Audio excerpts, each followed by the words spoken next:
Всем здравствуйте, меня зовут Анна, я вас рада приветствовать на моем канале, и сегодня по вашим просьбам мы немножко рассмотрим эту колоду, причем это первый мой обзор на канале, почему-то именно с этой колоды он начался, хотя, как мы знаем, что ничего просто так не бывает, на эту колоду я давно смотрела, и что самое интересное, у меня ВКонтакте группа, и там есть услуги, да, в группе моей, и у меня все было, ну, еще год назад, да, было оформлено вот в таком стиле, как, ну, картинка этой колоды. Соответственно, для меня это тоже какой-то знак был, да, что вот это прям какая-то моя колода, как оказалось. Я ее очень долго не заказывала, все время откладывала. Она такая одна из бюджетных. Есть еще розовый вариант. Я теперь и розовый вариант хочу. Просто она безумно красивая. Я, честно говоря, даже не ожидала, что будет так красиво. Вот. И, в принципе, довольно простая упаковка. Очень-очень красивая рубашка, если учесть, что я люблю вот эти космические темы, но вы, наверное, и так заметили по моему каналу, да, по обложкам. И, соответственно, здесь вот еще такие очень красивые рисунки. Они, Таро называется просто Райдера Вейта, да, у него нет какого-то основного названия. Очень красивые такие графичные картинки золотисто-желтого такого цвета. Я причем хотела эту колоду как-то, думаю, ну, то, что она очень бюджетная, и я ее как-нибудь переделаю. А когда она пришла, я поняла, что вообще не хочу ничего в ней менять. И, соответственно, мне прям вот, как говорится, любовь с первого взгляда. Вот. Когда просмотрела всю эту колоду, здесь очень интересная, мне понравилась десятка чаш, да, смотрите, здесь котик какой-то, а может быть и собачка. Есть здесь тоже любитель животных, отпишитесь, помашите ручкой. Мне очень понравилась здесь сила, да, здесь она, смотрите, очень интересная. Здесь как бы видно о том, что человек прошел очень много трудностей, прежде чем он к этой силе пришел. И, в принципе, от самой колоды немножко так веет какими-то кармическими штуками, завязками. Я думаю, она очень интересно будет это все подсвечивать. Поэтому я думаю, что мы сделаем на этой колоде с добавлением подземельев, драконов. Вот она тоже есть такая колода про подземелье драконов. Ну, год дракона сейчас. Мы добавим, посмотрим, какие ваши кармические уроки на 24 год, и есть ли они у вас вообще. Вот. Интересно, что здесь королевы, не королевы, а дамы. Вот. Рыцари, пажи тоже интересные. Жрица, смотрите, тоже какая интересная. Здесь прям две руки, женская и мужская. Ну, я так предполагаю, что это император и императрица, да, вполне возможно. Справедливость. Здесь мне тоже, видите, нравится то, что Луна и Солнце. Здесь все вообще, в принципе, такие какие-то космические лунные энергии. Так. Интересно еще то, что здесь, видите, перекликаются и пентакли, и какие-то еще другие стихии, да, то есть здесь конкретно, конечно, семерка пентаклей, но видите, здесь есть кубок. И вот здесь, например, мечи, семерка мечей, но здесь тоже видно, что какие-то денежки есть. То есть очень вот какая-то на ситуации, да, очень говорящая. Например, здесь семерка мечей, можно сказать о том, что там про какой-то грабеж, да, что вас покушали, и вот здесь прям конкуренция, пятерка жезлов, либо борьба какая-то внутренняя, ну, в зависимости от контекста других карт. Посмотрите, туз жезлов очень красивый, при том, что он немножко завязанный, да, путами какими-то, и обычно он держится одной рукой, ну, либо вообще без рук, а здесь две руки, тоже это очень интересно по символике.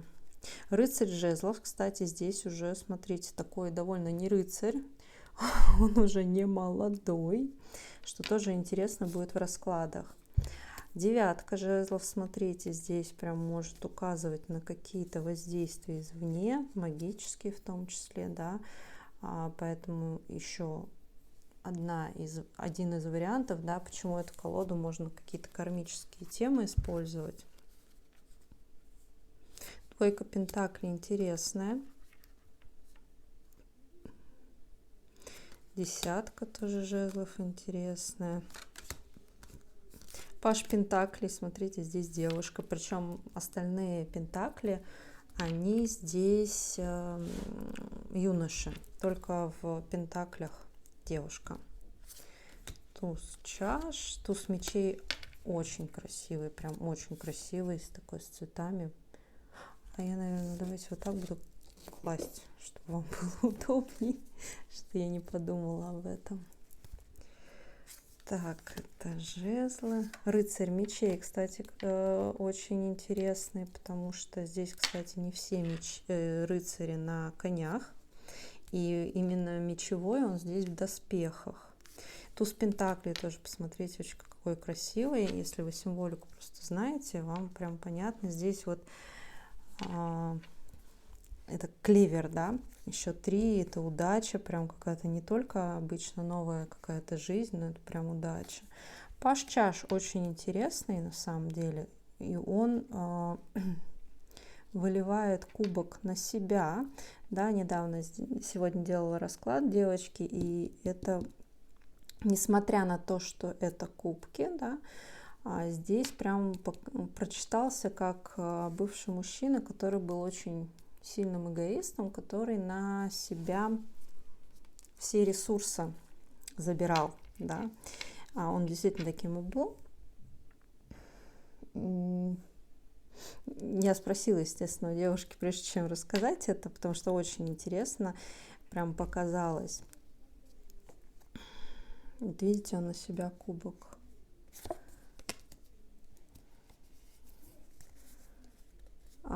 Мечи, двойка мечей тоже очень интересно, потому что здесь солнце и месяц, да, в одном обычно. Там, по-моему, у Райдера Вейта нету ни солнца, ни мечей. Я помню, что там море на заднем плане. Императрица классная, просто такая чика современная, но очень красивая. Так. Колесо фортуны очень красивое, прям мне очень нравится. Я даже не знаю, мне эпитеты уже закончились. Тройка мечей интересная, потому что, видите, здесь настоящее сердце. Кстати говоря, может показывать какую-то магию, когда вот делают, знаете, там бычье сердце берут, свиное сердце. Ну, вот такая всякая интересная штука. Тройка пентаклей тоже с рыбами. Интересная. Так, ну здесь примерно. Четверка чаш, смотрите, как интересно отличается, да. Там в классической колоде получается, что ему дают кубок, он отказывается, хотя 3 у него наполнены, а здесь она прям вот выбирает один кубок из 4. Ну, звезда просто красивая. Дама пентаклей интересная, видите, она как баланс у нее такой денежный, что тоже, в принципе, добавляет своей символики в раскладе. Маг такой интересный старец. страшный суд. Семерка жезлов. Если про прошлые жизни брать, вот это точно карта выйдет на тех, кого сжигали в прошлой жизни. Либо это, знаете, как символика такого феникса, который перерождается. Так. Пятерка пентаклей, кстати, интересная, да? Видите, что с горы падают эти пентаклики. Там в зависимости от расклада может быть очень интересно.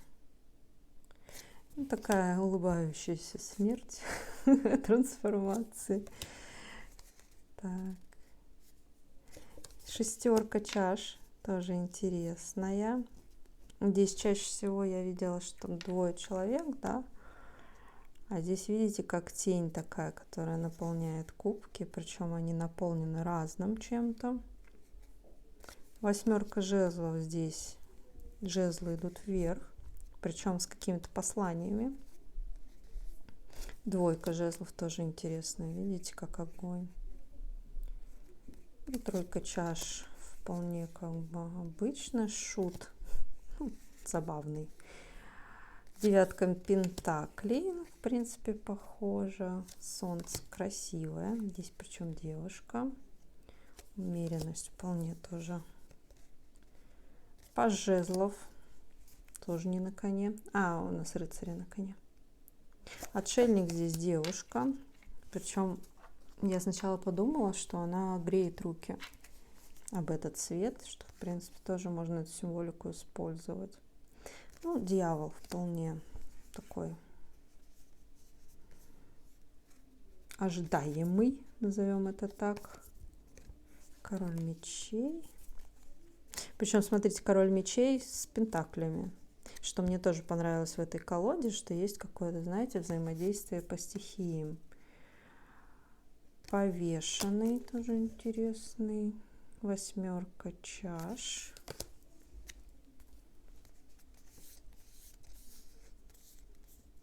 Влюбленные тоже интересные. Причем здесь вот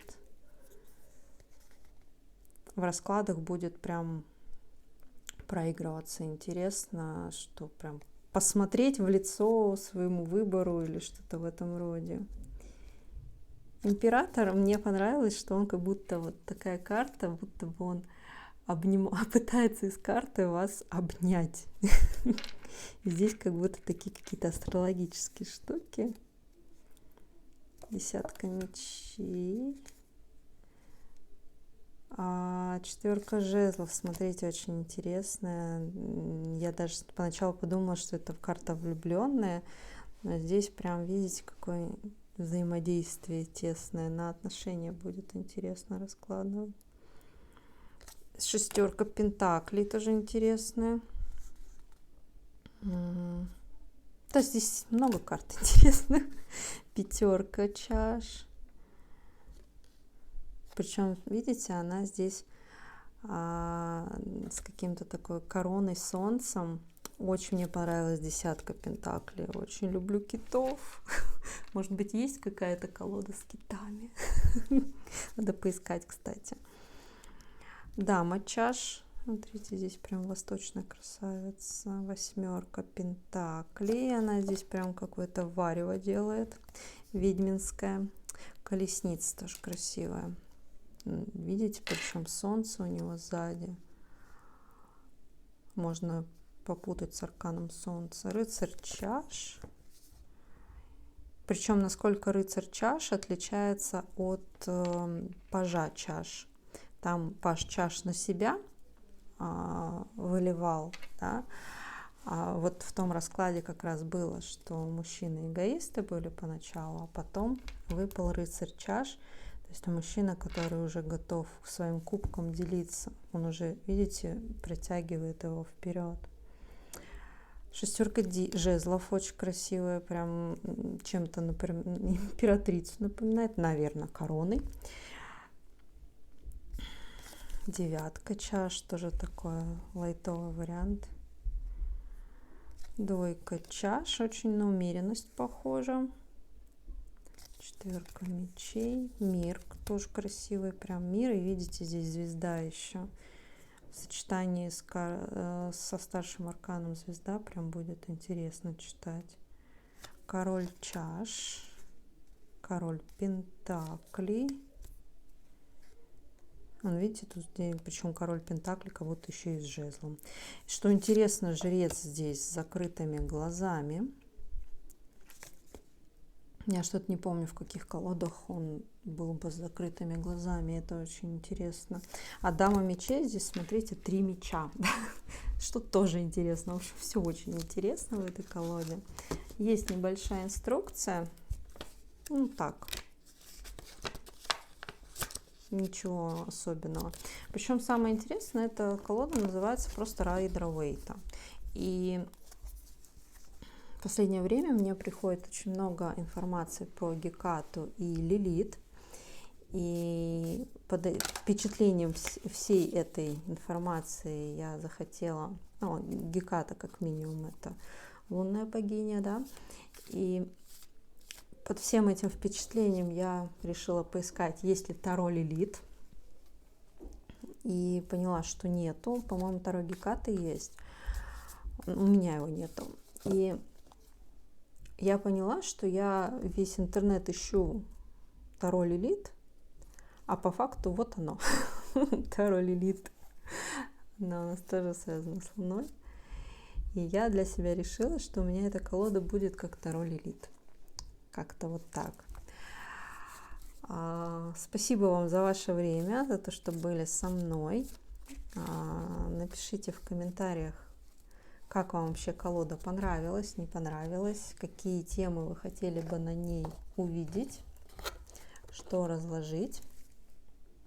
И я с вами прощаюсь. Это был мой первый опыт просмотра, обзора на колоду. Но нам действительно очень понравилось. Прям рекомендую для тех, кто любит графику и эстетику. Все. Всех целую. Пока-пока.